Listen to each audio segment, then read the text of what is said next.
Imagine being chained in a filthy dungeon, accused of plotting against your lord just for whispering doubts about his war taxes. It's 1350 and you're standing in a muddy village square, the air thick with the stench of wet straw and fear. The crowd's eyes bore into you, their murmurs sharp as knives, while the Lord's bailiff reads your supposed crimes. You're no knight or rebel leader, just a peasant who spoke too freely at the tavern. Now you're facing the gruesome punishment of flaying, reserved for traitors, where your skin is stripped away while you're still alive. Truth is, you probably won't survive this. So before you get comfortable, take a moment to like the video and subscribe, but only if you really like what I'm doing here. Drop your location and local time in the comments. I'm curious where you're watching from. Now, turn off the lights, maybe turn on the fan for some soothing noise, and enjoy the scary part of the story. The village, a cluster of wattle and daub huts in northern France, buzzes with tension on this chilly October morning. Frost dusts the ground, and your breath clouds as you stand, hands bound with coarse rope. Your russet tunic, patched from years of toil, offers little warmth, and your leather shoes are worn thin.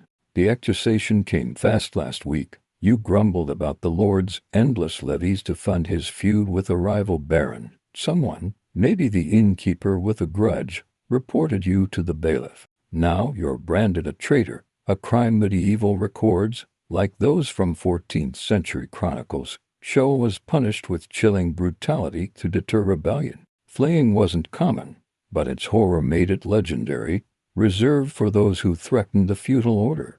You scan the crowd hoping for a friendly face. Your wife stands near the back, her shawl clutched tight, her eyes red from crying. Your neighbor, the miller, avoids your gazee, is the one who sold you out, you're sure, after you argued over a sack of flour. The Lord's steward, a thin man in a teal cloak, reads the charge. Conspiring against our noble lord, sowing discord among the faithful. The words feel like stones, each one crushing your hope. You try to protest, but the bailiff's glare silences you. The crowd's mood is mixed. Some shout for justice, others mutter about the Lord's greed. Historians still argue whether such accusations were rooted in genuine fear of treason or just a way to silence dissent.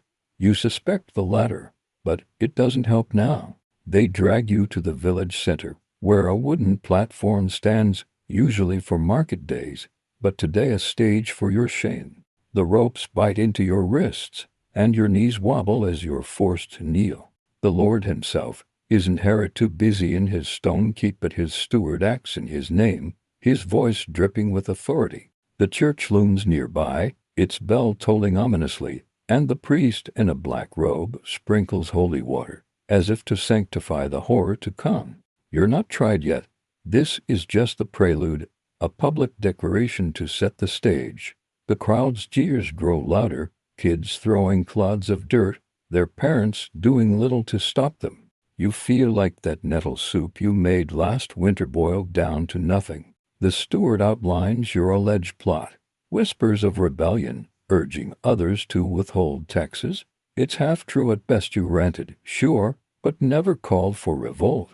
Yet, in this world, words are as dangerous as swords. The bailiff steps forward, a burly man with a scarred face, and announces a trial tomorrow before the Lord's court. Until then, you're to be held in the dungeon beneath the keep. The crowd parts as guards haul you away, their iron grips bruising your arms. You catch your wife's eye, her lips moving in silent prayer, but you're torn from her view as they shove you toward the keep's shadow. The dungeon's door creaks open, revealing a dank, stone cell that smells of mold and despair. They push you inside, and the iron grate slams shut. The floor is slick with damp, and a single rushlight flickers, casting jagged shadows. You slump against the wall, your tunic soaked with sweat despite the cold. The accusation alone is enough to ruin you. Medieval villages thrived on trust, and yours is shattered. You think of the straw in the shoes trick you used to survive last winter, a small act of ingenuity that feels useless now. The trial looms, and with it, the specter of flaying, a punishment so horrific it's whispered about like a ghost story. You're not sure what's worse, the pain to come, or the village's betrayal that brought you here. Your chains rattle against the dungeon's damp stone as you shift, the cold seeping into your bones like a living thing. The rushlight's feeble glow barely reaches the corners of your cell, and the air reeks of rot and stale fear. It's the morning of your trial, and the weight of the flaying punishments can strip from your body while your still breathing looms like a storm cloud. You're accused of treason, a charge born from tavern grumbling, and the village square awaits, ready to turn your fate into a spectacle. You think back to the nettle soup you made last winter, a small victory against hunger. No, it's just a memory mocking your helplessness. The guards' boots echo outside, and you know it's time to face the crowd's judgment. They haul you up, your wrists raw from the ropes, and march you through the keep's shadowed halls. The village square is packed, a sea of faces under a gray October sky. Frost crunches under your thin shoes, and your russet tunic, stiff with dungeon grime, offers no warmth. The wooden platform from yesterday is now a makeshift court, draped with the Lord's banner red bore on black. The steward, in his teal cloak, presides, his thin lips curled in disdain. The bailiff stands beside him, a broadsword at his hip, while the priest mutters prayers, his black robe flapping in the wind.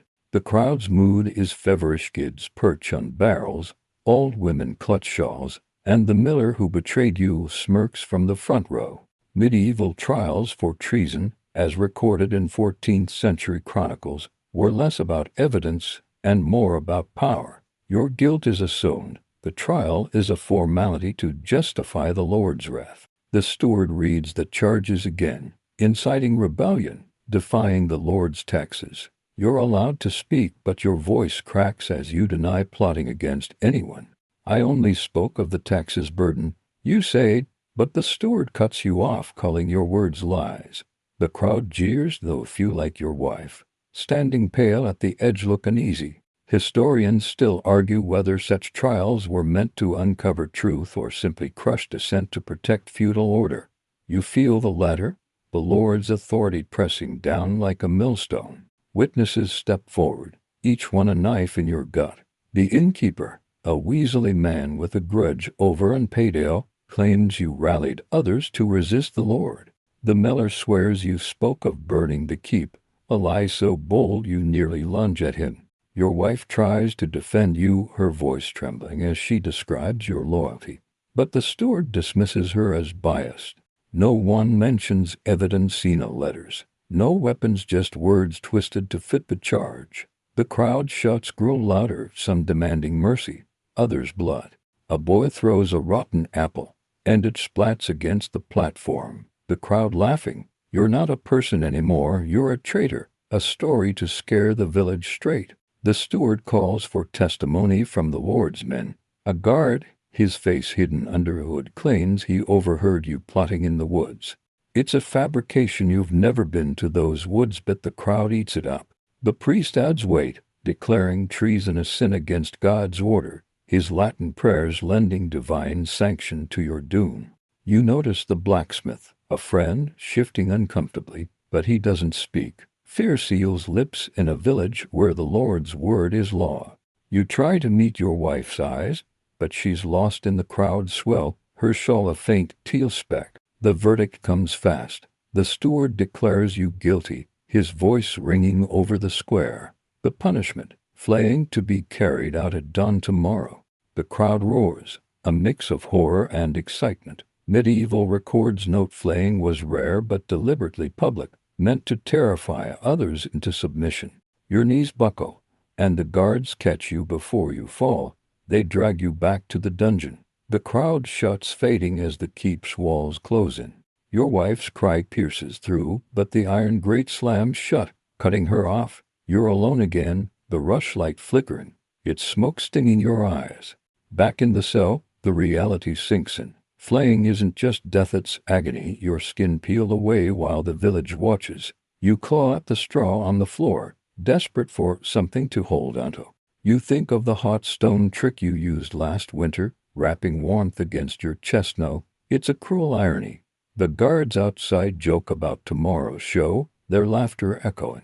You pray not for salvation but for courage, though your faith feels thin. The village has judged you, the Lord has condemned you, and the crowd's bloodlust will carry you to the flaying block. All you can do now is wait, the dungeon's darkness your only companion. The dungeon's chill wraps around you like a shroud, the damp stone walls leaching what little warmth remains in your body. The rushlight has burned out, leaving you in near darkness, save for the faint glow seeping under the iron grate. Tomorrow at dawn, you'll face the flaying, a traitor's punishment so horrific it's whispered about in hushed tones. The accusation of treason born from careless words in a tavern has led you here, and the village's verdict, sealed in yesterday's sham trial, offers no escape. You sit on the slimy straw, your russet tunic crusted with dungeon filth, and try to still your trembling hands. The thought of the nettle soup you made last winter, a small act of survival, feels like a cruel joke now when survival is no longer an option. The night drags on, each moment a slow torture. You hear rats skittering in the shadows, their claws scratching the stone. Your wrists ache from the ropes, now replaced by iron manacles that clink with every move. Medieval records, like those from 14th century France, describe how condemned prisoners were often left in isolation before execution, a psychological torment to break their spirit.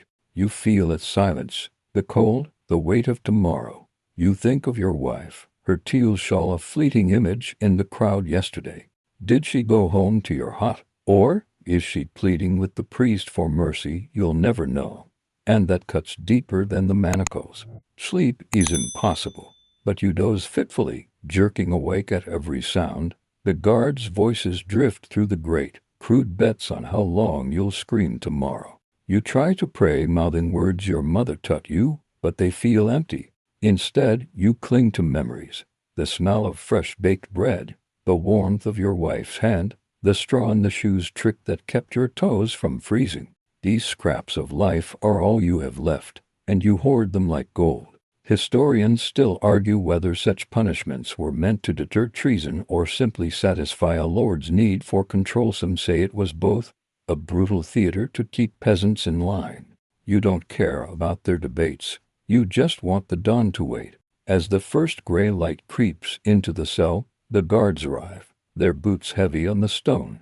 They unlock the manacles, replacing them with fresh ropes that bite into your raw wrists. Up, traitor, one grunts, his breath sour with ale. They drag you through the keep's corridors, the air growing sharper as you near the outside.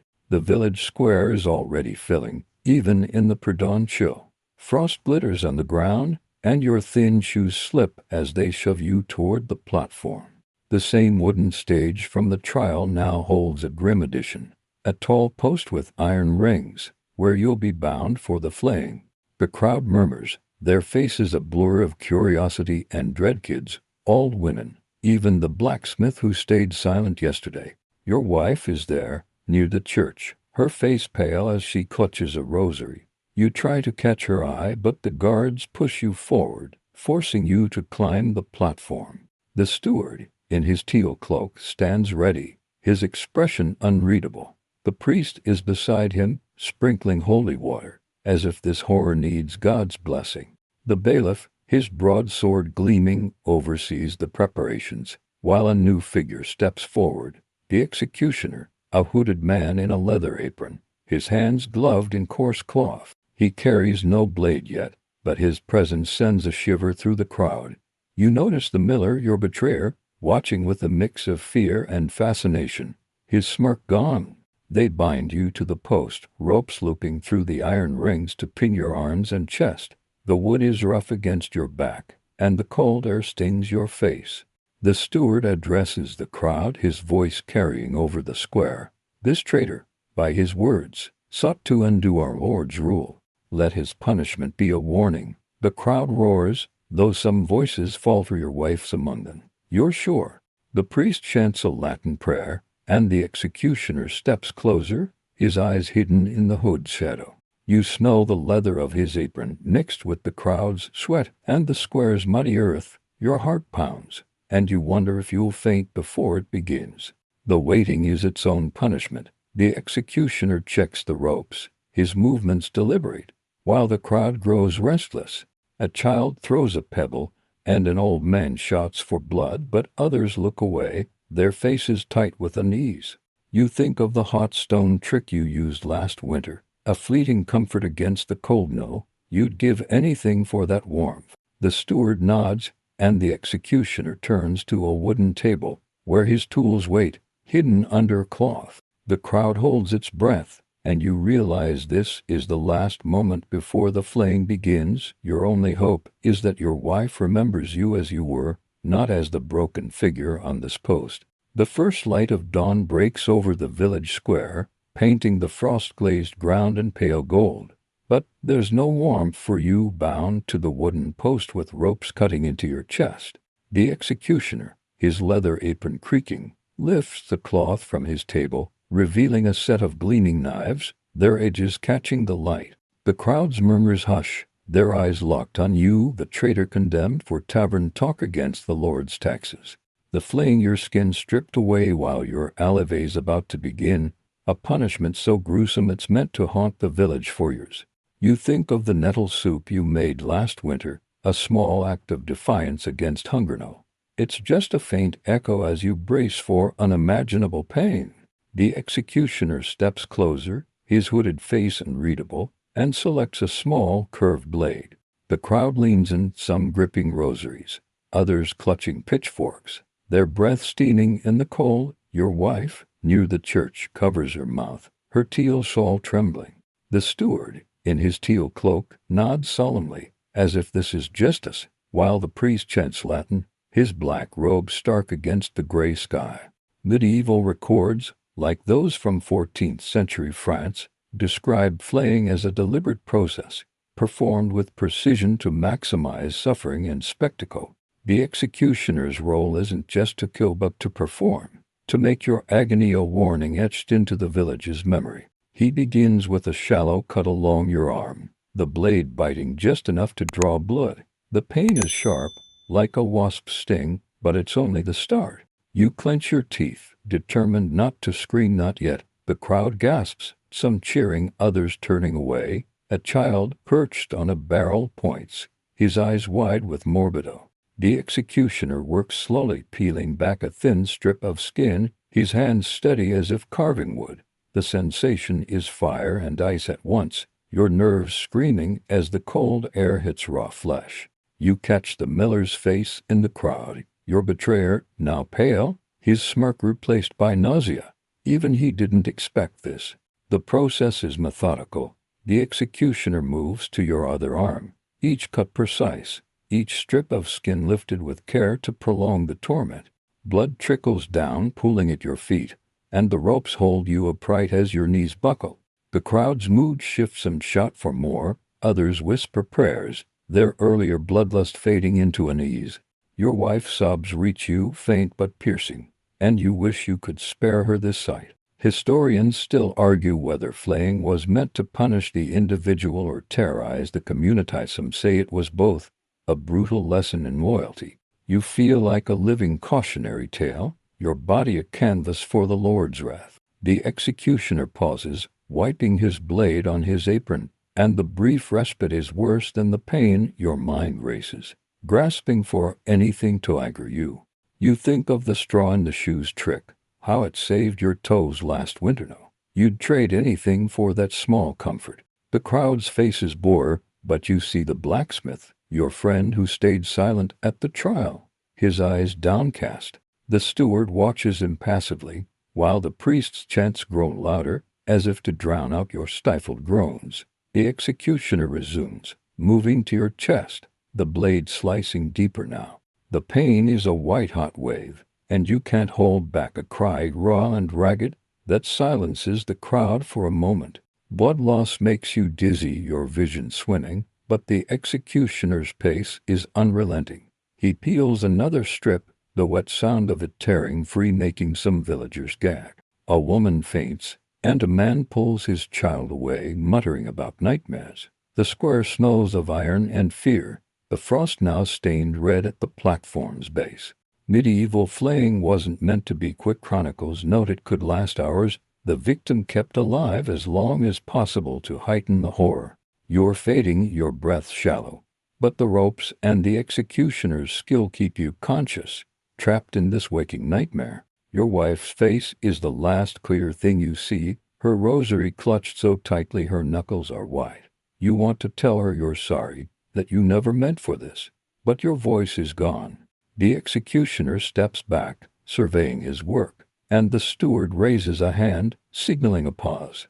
The crowd is quieter now, their earlier frenzy replaced by a grim realization of what they've witnessed. You're still alive, barely, your body a map of agony. The flaying isn't over, but you're slipping, the world growing dim. You think of the hot stone trick, a fleeting warmth you'll never feel again, and wonder if the village will ever forget this day. Your vision flickers, the village square a haze of faces and frost as you hang limp against the post, the rope's the only thing keeping you upright. The executioner steps back, his bloodied blade resting on the table, while the crowd's collective breath hangs in the cold October air. The flaying has paused, but your body is a map of raw agony, each exposed nerve screaming under the bite of the morning chill. The village, once baying for your traitor's blood, now wavers between horror and fascination, their eyes locked on your trembling form. You're still alive, a peasant condemned for grumbling about taxes, and the punishment your skin stripped away is as much for their fear as your pain. You think of the nettle soup you made last winter, a small act of survival that feels worlds away from this nightmare. The steward, his teal cloak stark against the gray sky, surveys the crowd, his thin lips curled in satisfaction. The priest's chants have stopped, his black robe blending into the shadows of the church behind him. The executioner, his leather apron slick with your blood, waits for the steward's signal to continue. Medieval records, like those from 14th century France, note that flaying was a public ritual, designed to imprint terror on the community's psyche. The crowd's reaction is the point your suffering is their lesson, a warning to anyone who dares question the Lord's rule. Some villagers, like the miller who betrayed you, look sick, their earlier bravado gone. Others, like a cluster of young men, whisper excitedly, as if this is a tale they'll boast about later. Your wife, near the church, is a statue of grief, her teal shawl clutched tight, her face buried in her hands. You want to call out, to tell her to look away, but your throat is raw, your voice stolen by pain and blood loss. The crowd's mood is fractured. Some shout for the executioner to finish it, their voices harsh with fear-driven rage. Others, like the blacksmith who stayed silent at your trial, shift uneasily, their eyes darting to the ground. A woman, her saffron headscarf bright in the crowd, pulls her child close, shielding his eyes from the platform. The kids who threw dirt yesterday are quieter now, their faces pale, some clinging to their parents. The spectacle they craved has turned to real, to raw. The steward raises a hand, silencing the murmurs, and speaks. Behold the price of treason, the fate of those who defy our Lord. His words are a whip, snapping the crowd back to attention. Some nod, their fear of the Lord outweighing their pity, while others mutter prayers, rosaries clicking in their hands. Historians still argue whether such punishments unified villages under feudal control or sowed seeds of resentment. Some say the terror worked, others that it fueled quiet rebellion. You see both in the crowd, the miller's nervous glance toward the keep, the blacksmith's clenched fists. Your flaying isn't just your end, it's a mirror held up to the village's soul. A ripple runs through the crowd as the executioner picks up a fresh blade, its edge glinting.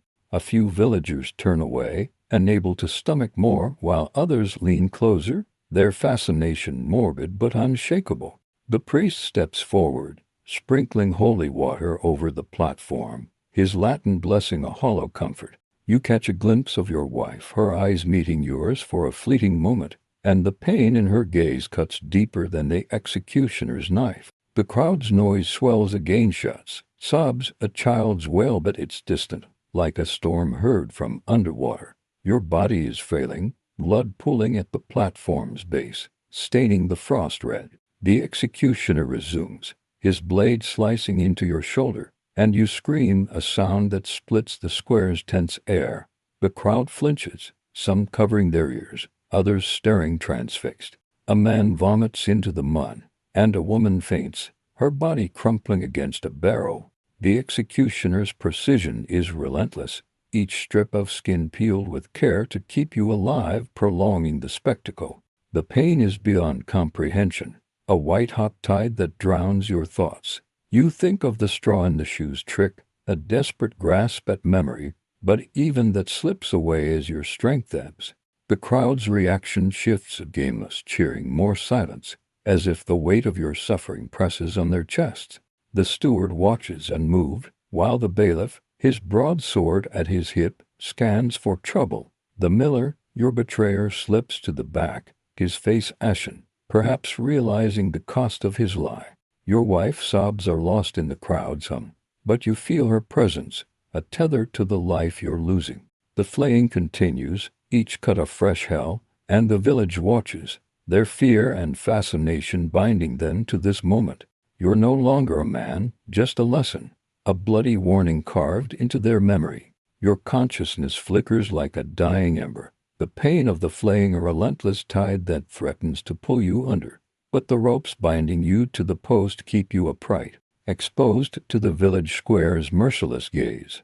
The executioner, his leather apron now a map of your blood, steps back to wipe his blade, giving the crowd a moment to absorb the horror of your half-flayed form. The frost at the platform's base is a crimson slush, and the October air carries the iron tang of blood and the crowd's muted fear. You're a peasant, condemned as a traitor for tavern grumbling, and your punishment is nearly complete, your body a grotesque warning to the village. You think of the hot stone trick you used last winter, a fleeting warmth though. It's a cruel irony as your life drains away. The crowd's faces are a blur, their earlier jeers replaced by a heavy silence, punctuated by sobs and whispered prayers. Your wife, near the church, is barely visible through your fading vision, her teal's shawl a faint beacon in the sea of russet and indigo. The steward, his teal cloak billowing, stands impassive, while the priest's Latin chants resume, a droning attempt to sanctify this brutality. Medieval records, like those from 14th century France, describe how the flayed bodies of traitors were often displayed post-execution, their remains hung on gibbets or walls to prolong the terror. You're not there yet, but the crowd knows what's coming, their eyes darting between you and the executioner's table, where a wooden frame waits to stretch your skin. The executioner finishes, his final cuts shallow but precise, ensuring you're still alive for the display. You're barely conscious, your screams reduced to ragged gasps, each breath a struggle against the agony. The crowd's reaction is mixedsome, like the miller who betrayed you, have fled, unable to face the consequences of their lies.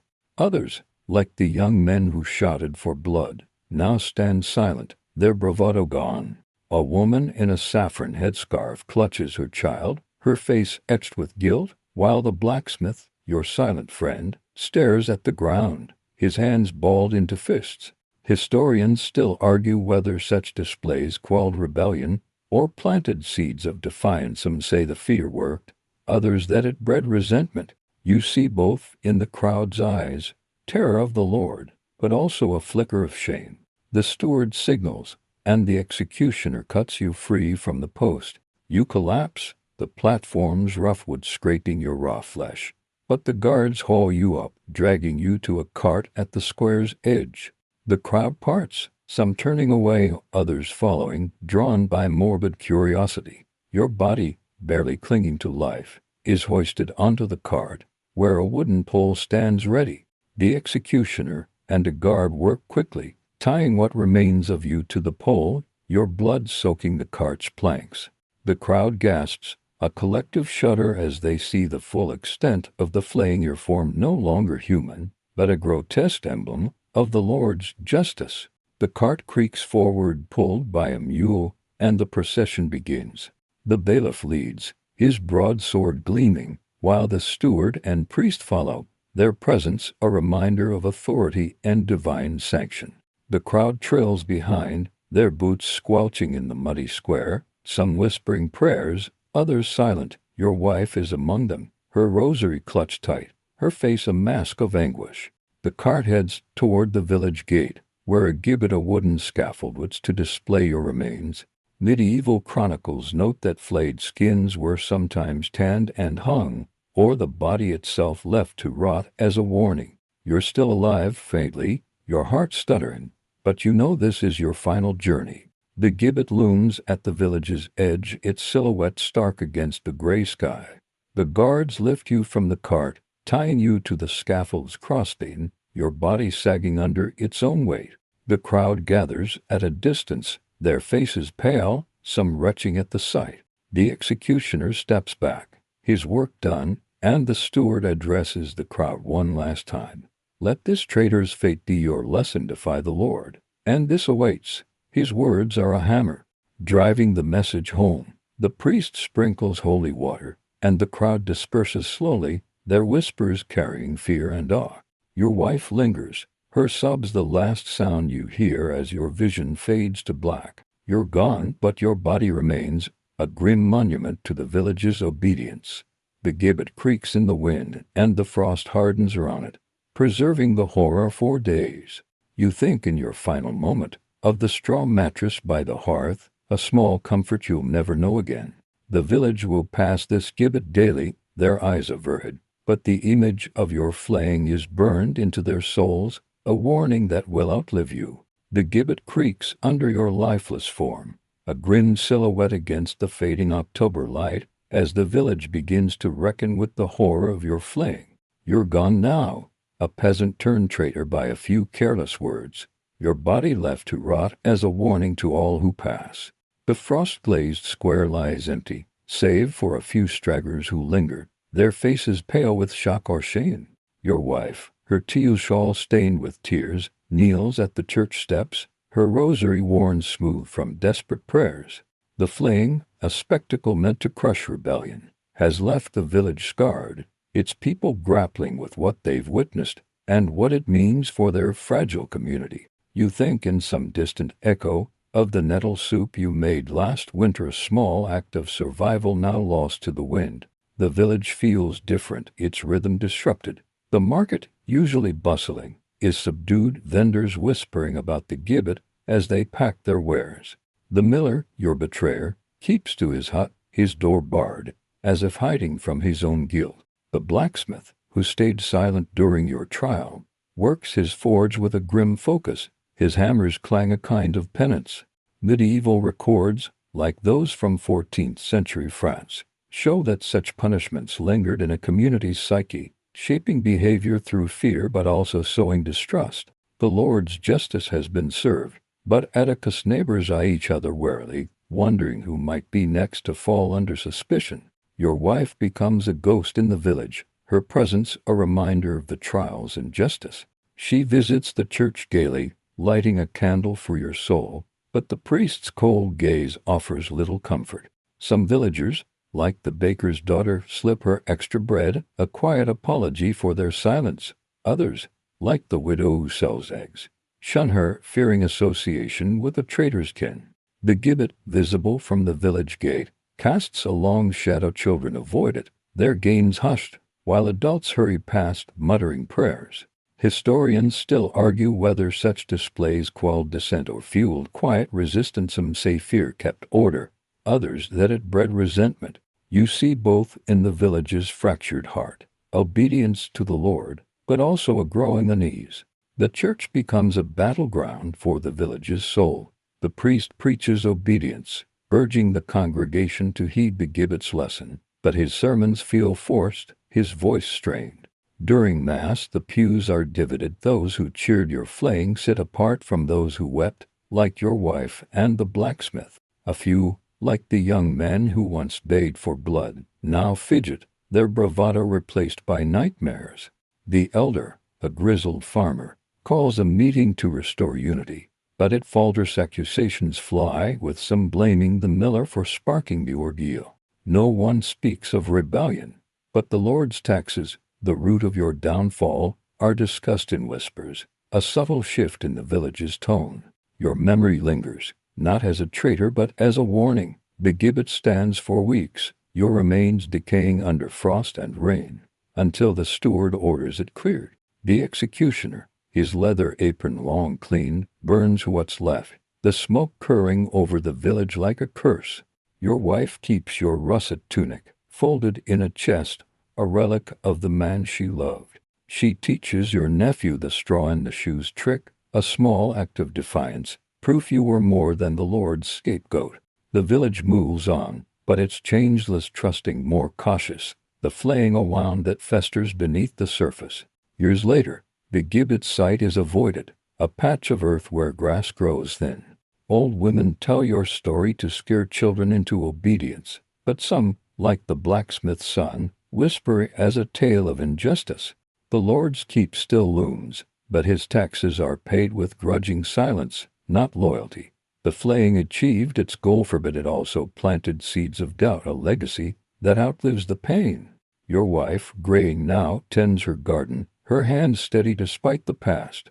The village endures, but your shadow remains, a reminder that justice can be as brutal as the crime it punishes. Now, let's step away from that frost-bitten village, the gibbet's shadow dissolving into the softness of your world. You're safe, wrapped in the hum of your fan or the glow of your screen, far from the square's blood and fear. Picture a quiet meadow, not the muddy one of 1350, but one warmed by a gentle sun, where the air smells of grass, not iron. Those peasants, with their betrayals and their guilt, carried on, and you can too. Take a slow breath, let the horror fade, and imagine a calm dusk, the kind that soothes old wounds. You're here whole, and that's enough.